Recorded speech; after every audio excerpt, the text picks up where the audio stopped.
Assalamualaikum warahmatullahi wabarakatuh. Perkenalkan, saya Kahfi Gunardi MKom, CPNS dosen asisten ahli dari UIN Cibersih Nurjati Cirebon. Kali ini saya akan mempresentasikan tokoh role model dari nilai berakhlak. Salah satunya yang saya akan presentasikan kali ini adalah tokoh yang bernama Bapak B.J. Habibie atau Baharudin Yusuf Habibie. Ini profil singkat dari beliau. Nama lengkapnya adalah Baharudin Yusuf Habibie, tempat tanggal lahir Parepare 25 Juni 1936. Beliau adalah Presiden Republik Indonesia ketiga dari 1998 sampai 1999.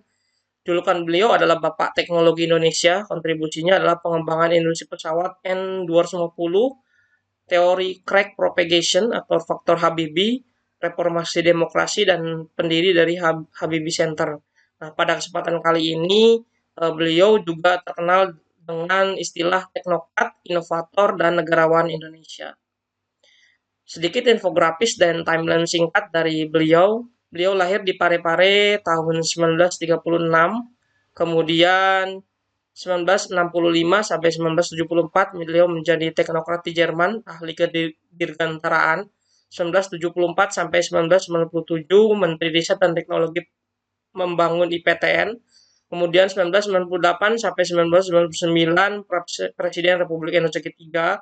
Saat itu terjadi reformasi demokrasi. Kemudian pada tahun 2000 mendirikan Habibie Center yang menjadi simbol demokrasi dan harmonisasi. Kemudian 2019 wafat dan dikenal sebagai negarawan berintegritas. Kita bisa mengambil nilai berakhlak dan implementasinya dari beliau. Yang pertama, berorientasi pelayanan. Beliau adalah Menteri Riset dan Teknologi selama 20 tahun, dari 1978 sampai 1998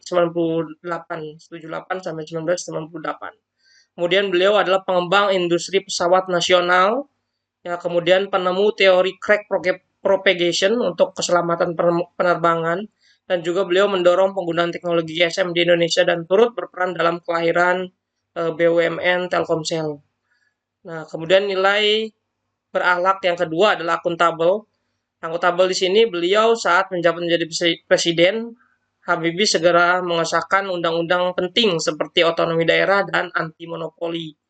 Yang kedua, bertindak cepat tanpa menyalahgunakan kekuasaan serta membebaskan diri dari praktek KKN dan memfasilitasi pemulihan kepercayaan publik dengan membuka ruang demokrasi seperti deregulasi pers, penggelaran pemilu bebas, dan pembatasan masa jabatan presiden. Kemudian nilai berakhlak selanjutnya adalah kompeten. Habibie meraih gelar teknik di Jerman dan dikenal sebagai Father of Technology yang memimpin terobosan dalam kedirgantaraan Indonesia. Publikasi ilmiahnya dan karya teknologinya berskala internasional, kemudian penanganan krisis ekonomi termasuk stabilitas rupiah dan likuidisasi bank bermasalah menunjukkan kualitas kerja profesional berbasis kapasitas tinggi. Kemudian nilai berakhlak selanjutnya beserta implementasinya adalah harmonis.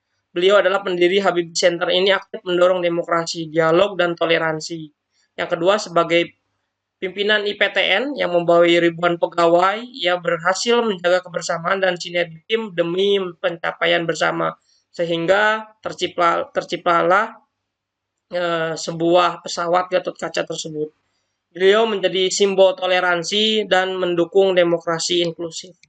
Kemudian nilai berakhlak selanjutnya beserta implementasinya adalah loyal. Loyalitas Habibie tampak dari dedikasinya membangun bangsa, mulai dari karir teknokrat hingga menjabat presiden saat krisis 1998. Ia selalu mengutamakan kepentingan negara dan menjaga nama baik institusi serta NKRI.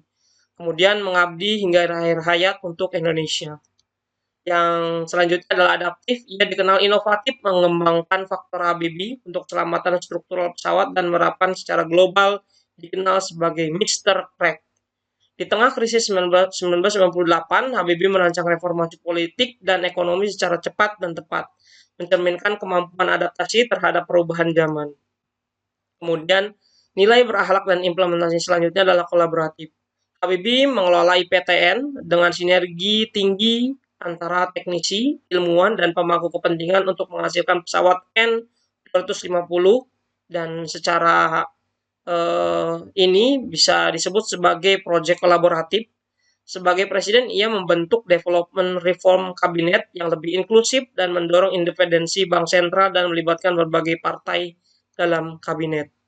Ya, lesson learned yang bisa kita ambil dari Papa Habibie atau Baharudin Yusuf Habibie ini adalah Habibie menjadi teladan ASN dan pemimpin kompeten, adaptif, kolaboratif, dan akuntabel. Aktualisasi nilai berakhlak bukan sekedar teori, tetapi praktik nyata dalam kepemimpinannya dalam pelayanan bangsa. Pelayanan, akuntabilitas, kompeten, harmonis, loyal, adaptif, dan kolaboratif yang konkret dan berdampak. Ia bukan hanya figur teknokrat dan reformis, tapi juga simbol integritas dan inovasi birokrasi dalam praktek nyata. Warisan Habibie adalah inovasi teknologi, demokrasi, integritas, dan pengabdian untuk NKRI. Seperti itu presentasi dari saya mengenai tokoh Baharudin Yusuf Habibie, yang mana tokoh tersebut adalah salah satu role model implementasi berakhlak. Semoga dapat menjadi inspirasi untuk kita ASN semua dan bisa kita mengimplementasikannya di kehidupan kita masing-masing sebagai seorang ASN. Terima kasih. Assalamualaikum warahmatullahi wabarakatuh.